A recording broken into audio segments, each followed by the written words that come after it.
Bizuki. That's one sound you won't hear in Kefalonia. The island is quiet. Listen carefully. It's the sound of an island with a 50,000-year history. It's been Greek for just 150 years. And before that, Phoenician, Ottoman, Norman, Venetian, French, then British, then Greek. Remember two dates, 1943 and 1953. Skala is exactly 50 years old. There's a beach, small hotels, and enough tavernas to dine well for a fortnight, without a repeat. In 1953, Skala was up here on the mountain, an August afternoon. The earthquake devastated the island. The people were working in the fields.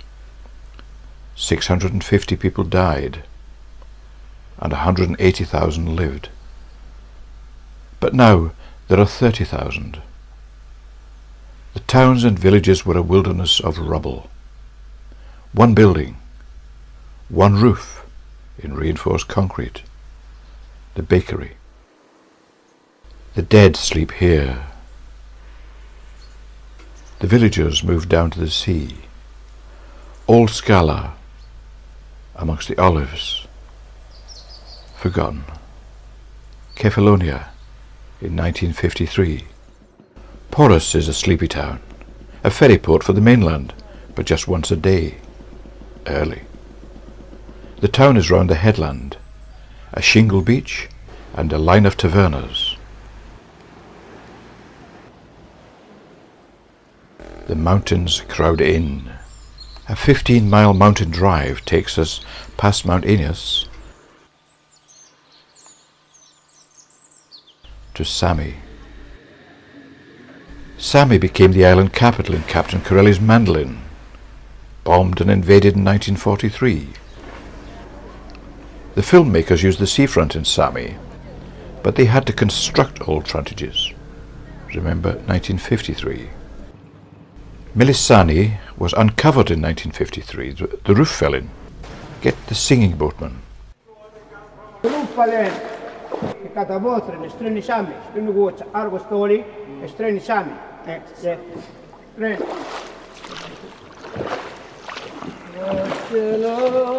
It's 90 feet deep.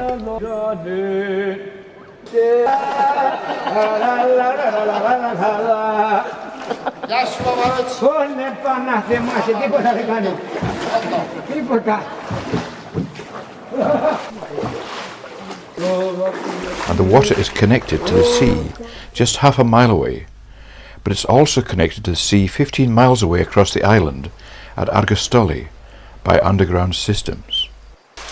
A seawater mill with water flowing out from a sump hole and then into the sea. Drogorati caves include a vast cavern. It's so large that concerts are held here. It's underplayed in a typically Kefalonian way, but quite spectacular.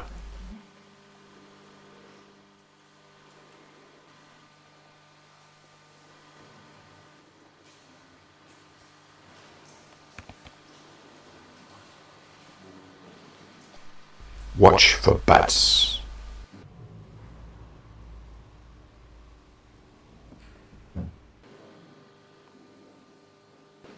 Now, I'll show you why I come to Sami.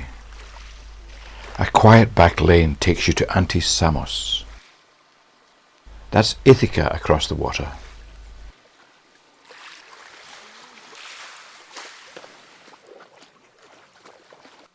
This bay was used for the Italian camp in Corelli. We've got it back again. Take the left fork marked Castro on the way back to Sami. This was the village and the house of Pelagia and the doctor. Everything was returned to its original condition.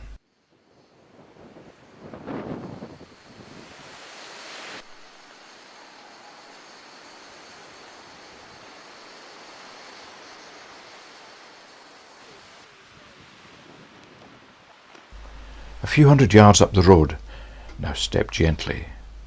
The old church fell down in 1953. This is a replacement.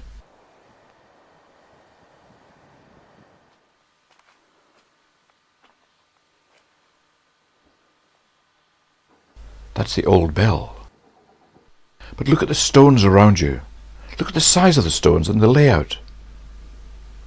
You're in the ruins of ancient Sami, thousands of years old and lost in time. So is this the place where Ulysses lived? Skala lies over the mountain road.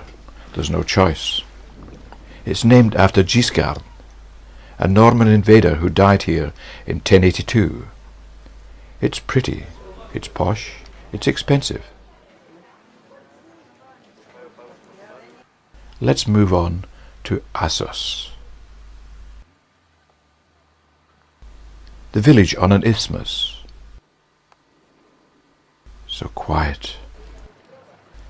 The castle is Venetian.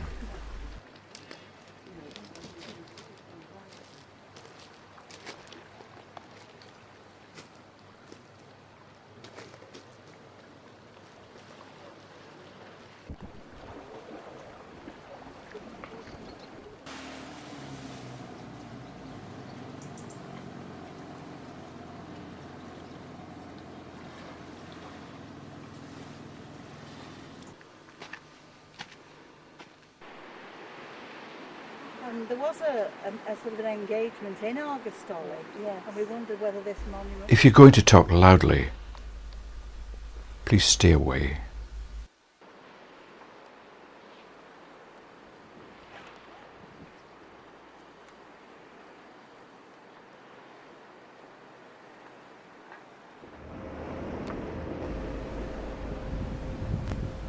Myrtos Beach. The mine was exploded here in Kareli. No one noticed. It's photographed as the best beach in Greece. There's no shade, there's dangerous water, it's a target for coach trips. Before we get to Argostoli, this is St. George's Castle, the 4th century island capital. But this is Venetian.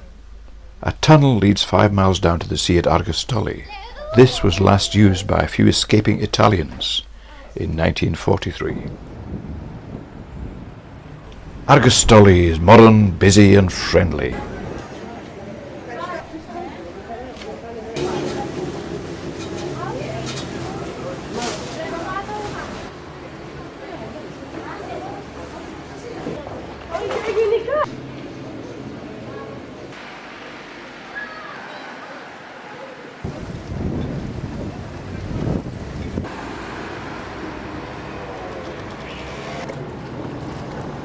On the headland a couple of miles north of Argostoli, visit the lighthouse of St. Theodore. It's strangely quiet up here. Walk up the hill to the ruins of the Italian camp and the monument to 9,000 Acquis soldiers killed round here in 1943. There is no cemetery. They were thrown down wells, burned or thrown into the sea.